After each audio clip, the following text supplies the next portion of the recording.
Well, hey, friends. Jesse Walker here. I'm here with Tom Ledford tonight for a chat with a pastor. Tom, how you doing, man? Hey Jess, I'm doing all right. My family's doing well, and we're taking this one day at a time. And I hope you and Kayla are doing the same. Yeah, we're doing pretty well. We've gotten stocked up on groceries, and we're keeping our distance. Able to work from home a lot. Like it's been okay. Very good. Cheryl also did that grocery shopping last week, and I think we're all stocked up for the next several weeks. So hopefully we Awesome. won't have to go out too much more. Yeah, good, man. Good. So, friends, we every Monday night at 6 p.m., at least for now it's at 6, maybe that time will change in the future. We're getting on here just to encourage, to chat. This week I get to chat with Tom. Last week I was sharing some thoughts. But last week I started a discussion kind of centered around the crisis that we're in the middle of, the coronavirus crisis, and how it has upended a lot of our lives. And in many ways, there are obstacles, a lot of obstacles that crisis brings into our lives. And the thing is that we often see those obstacles as hindrances. But I proposed last week that maybe we can shift our focus and begin to see them as opportunities. That the obstacles that are right in front of us are opportunities to grow. We grow through adversity. Last week, I chatted about how we can learn in this season how to grow in dependence on God, to rely on Him, to lean on Him. If you missed it, go back and check it out. And Jesse, I tell you what, you did an awesome job last week, and Hmm. I really appreciated hearing from your heart and how we can keep that connection with the Lord. Thanks so much, Tom. And so, Tom and I this week, we wanted to talk about another opportunity to grow right now, and it's kind of counterintuitive, right, Tom? Like just the idea that we can grow in our connection with others during this season. So Jesse, why do you think that's so? How can we do that? Hmm. Well, I mean, that's a good question because, as I said, it's counterintuitive. We're disconnected from each other. Many of us are either working from home or unemployed. Like we're told to stay away from each other. And so disconnection is high. Loneliness is high. And so those are the obstacles that are there. But I would suggest that the absence of connection makes us desire it more. Wouldn't you agree, Tom? Oh, absolutely. And Absolutely. this played itself out in Kayla and I's world just a couple months ago. Kayla, my wife, she's from Canada. Woohoo! I love her. She's sweet, and she went home to visit her family this Christmas. While she was gone 2 weeks, I missed her. I was lonely, but what happened is like my heart grew fonder for her. I desired to connect with her again, to be with her again, And and Kayla, let me just say this: when Jesse came into the office during that time, boy, was he a lost puppy. I, I was I was a sad case, right? But he made it through it. He I made it. made it through. No, well, in this season, we're disconnected from each other, and it creates this absence of friendships, of connection, and we long for it. But instead of getting lost in that isolation, I think we can lean into it. I think we can lean into that and grow in our the way we connect with others. I've seen my neighborhood like kind of come to life on these beautiful days where through. people will be out walking and saying hi to each other like I've not seen in years, like the type of interactions that are happening right now. You shared a little bit of something that happened with you recently, right, Tom? Yeah, Jesse. This just past weekend, Cheryl and I were working out in the yard and just trying to get a head start. And before we knew it, our neighbors came out, and we just had a good conversation with them, about 30 feet apart. But Good. we were just kind of seeing how they were doing, and they were checking up on us. And it was great to have that share time. And then we got back to work, and before I knew it was probably time for the Cheryl and I to go in and just grab a bite to late lunch. And so we did that. And as soon as we went into the house, somebody was honking their horn for a long time out by out in the road. And so I went back out, and here it was some of our small group members. They were heading over to a park in Worcester, but they just wanted to drive by and to say hi. So we had a few minutes to chat, to see how they were doing, and it was great to see them You again see, from a yeah, far distance, yeah. but it was great Good, to see them. good. And I think that's really neat how, I mean, how often do we do that? How often do we just swing by someone's house kind of out of the way and honk our horn and stop and chat and say like, hey, how's it going? You know? But you know what? Um, I think that in this time we begin to appreciate it so much more. mm, Just recently, over the past several days on the news, we see even in New York that high-rise apartments or uh, condominiums at a certain time, everybody is at their windows and open the windows and just cheering and clapping, and they're doing it for the doctors and nurses at the hospitals and first responders. Um, uh, mm. that's just a great way of sharing support of what's taking place in our country and in our world right now. I love that. That's so cool. It's so cool how we can turn our minds, our focus toward others, and continue to connect. What are some other ways, Tom, that you've connected and just stayed connected with people during this time, or other ways that we can in general?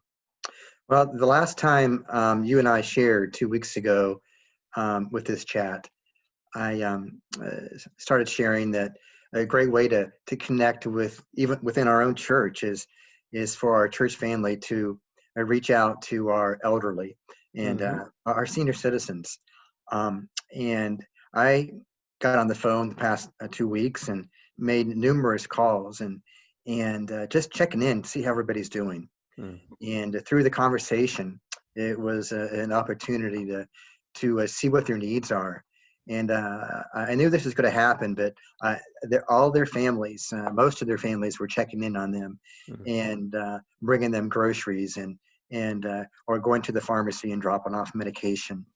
But they still appreciated a phone call from somebody who wasn't a family member, Mm. and so I just really cherished that and just really enjoyed having those conversations throughout the past couple of weeks.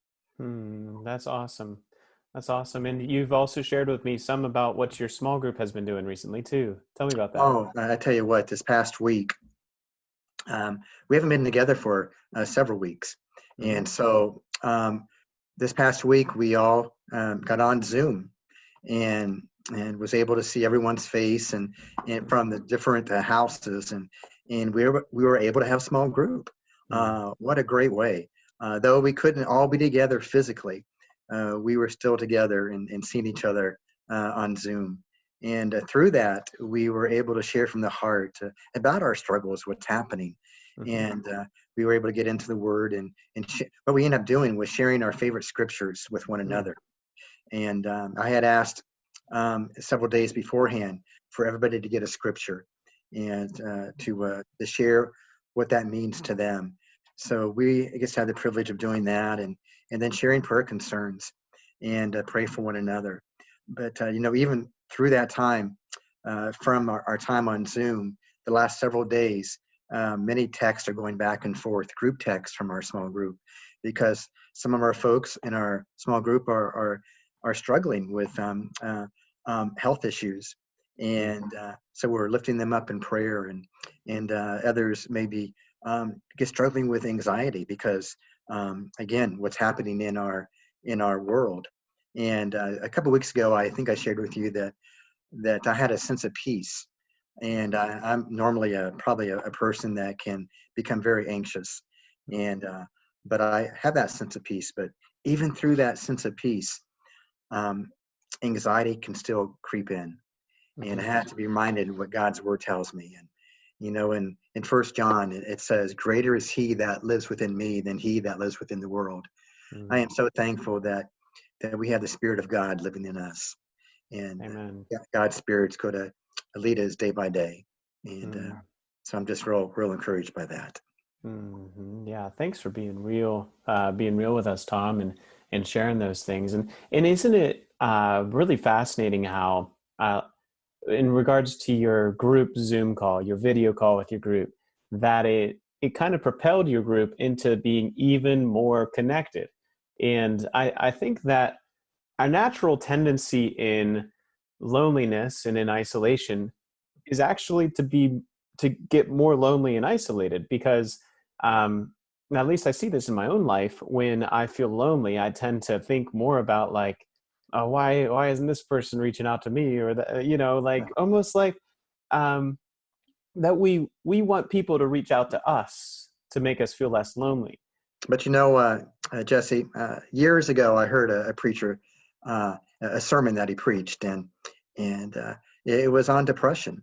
Mm. And he said that, when we get down, one of the best ways to get through those down times is that we begin to reach out to others. We don't wait on Yes. them to reach out to us. Mm. And as we begin to reach out to others, we then kind of forget about maybe even the struggles that we go through.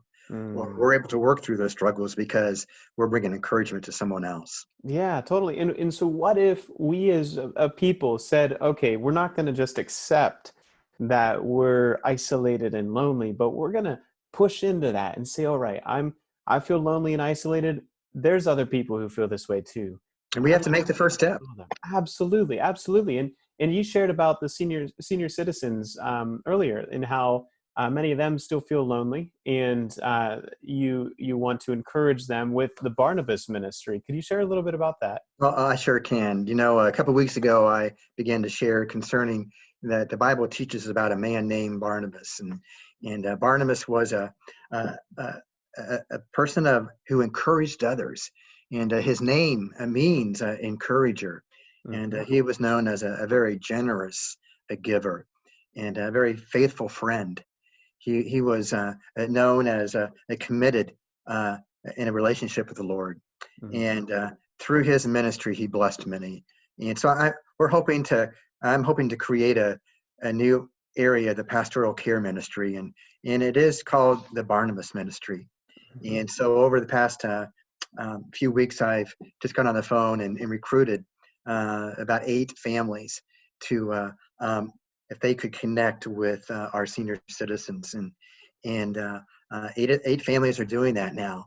Mhm. And in fact, I just got a text from one of the families that reached out to one of our senior citizens. Mhm. It's a couple. It's a couple, and they shared that one of them is in the hospital, Mhm. and so we're able to encourage them in the hospital and to contact them by phone and to just lift up their spirits.